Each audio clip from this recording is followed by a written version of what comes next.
Indonesia merupakan negara kepulauan. Sebagian besar wilayah Indonesia berupa perairan. Ikan tuna banyak ditemukan di perairan Indonesia.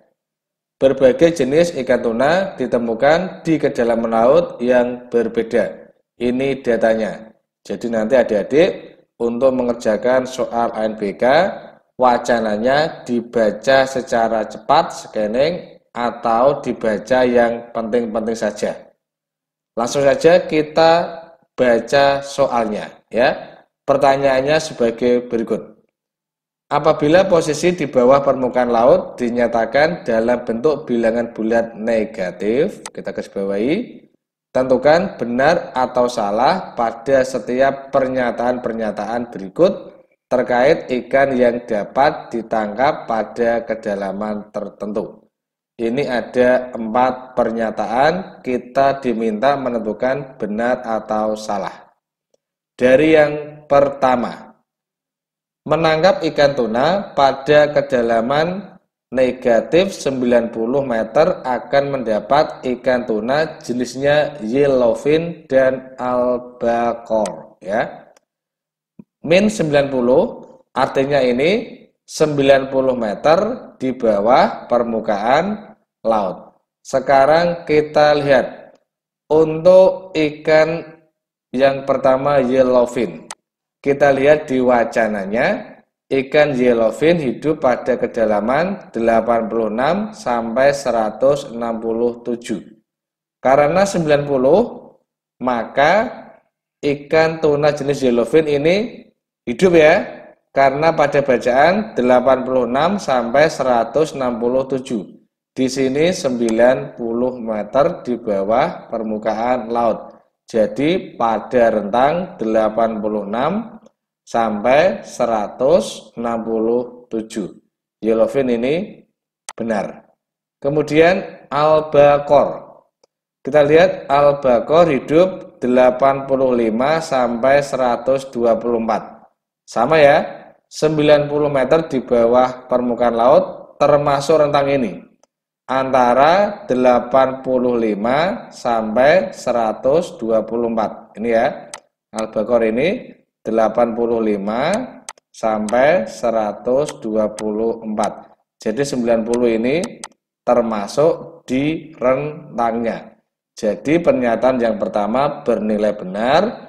Ikan tuna jenis yellowfin dan albacore ini hidup pada kedalaman min 90 atau 90 meter di bawah permukaan laut. Pernyataan yang pertama benar. Kemudian kita ke pernyataan yang kedua. Menangkap ikan tuna pada kedalaman min 193 meter atau 193 meter di bawah permukaan laut akan mendapatkan ikan tuna jenis bluefin.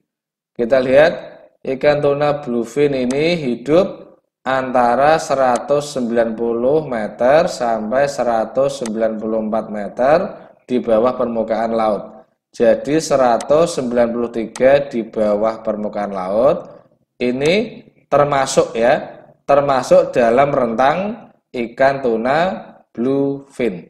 Jadi pernyataan yang kedua juga bernilai benar. Sekarang ke pernyataan yang ketiga. Menangkap ikan tuna pada kedalaman min 200 meter atau 200 meter di bawah permukaan laut hanya akan mendapatkan ikan tuna BGY. Hanya ikan tuna BGY. Sekarang kita lihat. BGY jelas masuk, ya, karena rentangnya 194 meter sampai 470 meter di bawah laut. Berarti di sini 200 di bawah laut termasuk rentangnya. Kalau BGY jelas benar. Sekarang yang lainnya. Yang lainnya lihat, tidak ada yang sampai 200 meter di bawah laut, ya. Ikan yellowfin hanya 167 meter di bawah laut.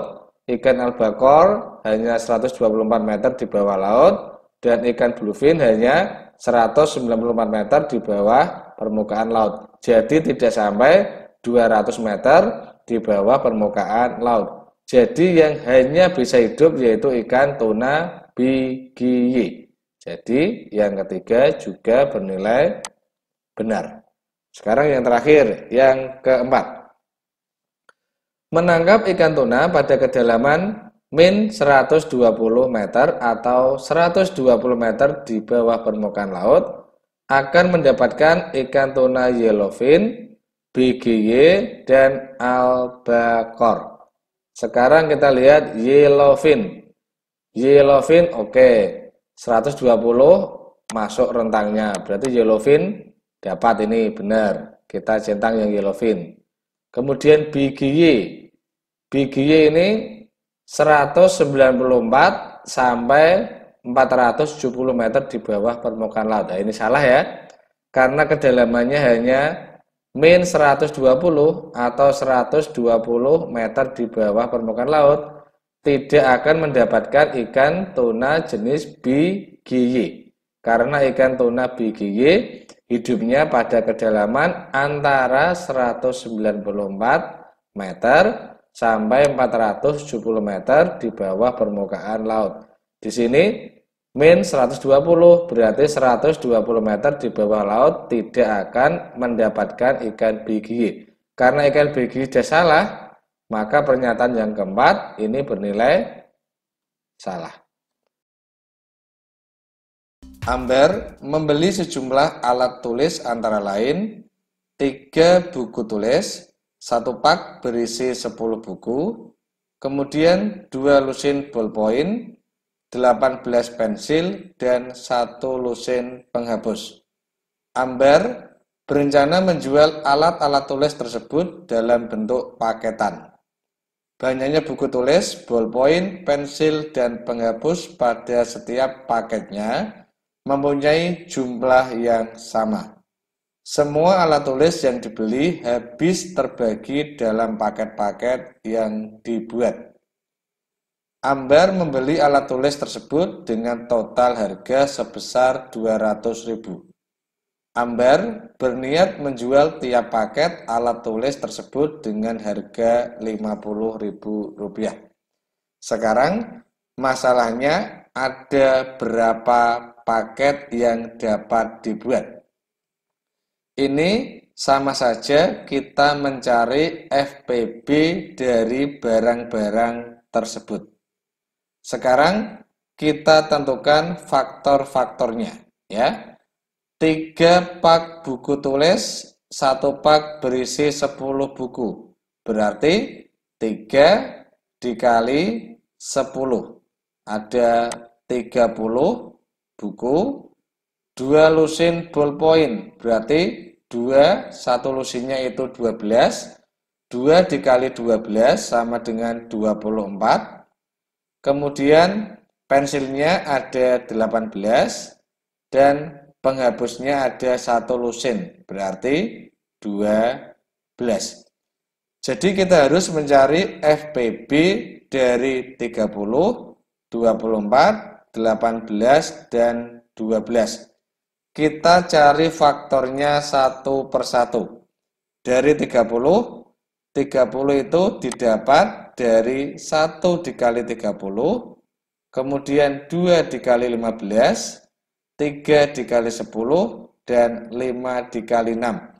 Jadi faktornya ya ini, 1, 30, 2, 15, 3, 10, 5, dan 6. Kemudian 24. Didapat dari 1 dikali 24, 2 dikali 12, 3 dikali 8, dan 4 dikali 6. Inilah faktor dari 24. Kemudian 18. Didapat dari 1 dikali 18, 2 dikali 9, kemudian 3 dikali 6.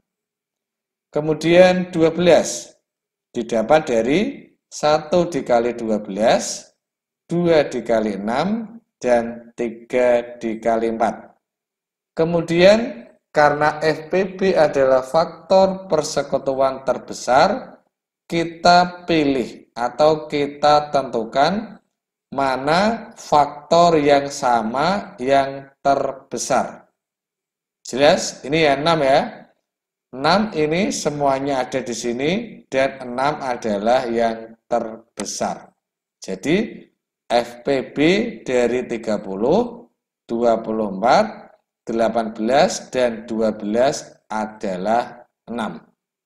Dengan demikian, banyaknya paket yang dapat dibuat oleh Amber adalah 6 paket. Sekarang pertanyaannya sebagai berikut. Berikut pernyataan-pernyataan yang berkaitan dengan hasil penjualan Amber. Tentukan benar atau salah sesuai pada setiap pernyataan. Sekarang kita analisis satu persatu dari yang nomor 1. Amber akan mengalami kerugian jika hanya terjual setengah dari paketan yang dibuat. Sekarang setengah paketan, berarti setengah paketannya ada 6, berarti dikali 6. Ada berapa?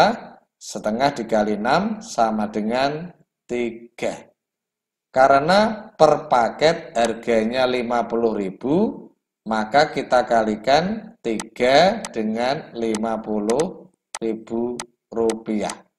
3 dikali 50.000 rupiah sama dengan 150.000 rupiah. Jadi, apakah Amber mengalami kerugian jika hanya menjual setengah dari paketan? Betul ya? Karena harga totalnya adalah 200.000 dan jika Amber hanya menjual setengah paketan, maka uang yang didapat adalah 150.000 rupiah. Jadi Amber mengalami kerugian. Pernyataan yang pertama bernilai benar. Kemudian pernyataan yang kedua. 2/3 dari paketan yang dibuat terjual sehingga Amber mendapatkan keuntungan. 2/3 dari paketan, berarti 2/3 paketannya ada 6, kita kalikan dengan 6. 6 dibagi 3, 2, 2 dikali 2 sama dengan 4. Harga paketan adalah 50.000 rupiah. Jadi 4 dikali 50.000 rupiah sama dengan 200.000 rupiah. Apakah Amber mengalami keuntungan jika 2/3 dari paketan yang dibuat terjual? Tidak ya, karena yang terjual 2/3 hasilnya atau uangnya yang didapat adalah 200.000 rupiah. Ini sama dengan modalnya. Jadi impas, bukan untung. Jadi pernyataan yang kedua bernilai salah. Harusnya tidak untung, tetapi impas ya. Karena modal sama dengan harga jual. Sekarang pernyataan yang ketiga. Amber akan mengalami keuntungan apabila 5/6 dari paketan yang terbuat. Sekarang kita lihat 5/6. Berarti kita kalikan 5/6 dikali paketan yang dibuat adalah 6 buah. 6 kita coret sama dengan 5. Harga per paketan adalah 50.000 rupiah. 5 dikali 50.000 sama dengan 250.000 rupiah. Apakah Amber mengalami keuntungan? Betul ya, karena modalnya adalah 200.000 rupiah. Jika Amber menjual 5/6 dari paketan, maka uang yang didapat adalah 250.000 rupiah, melebihi modal yang dikeluarkan. Jadi, pernyataan yang ketiga bernilai benar.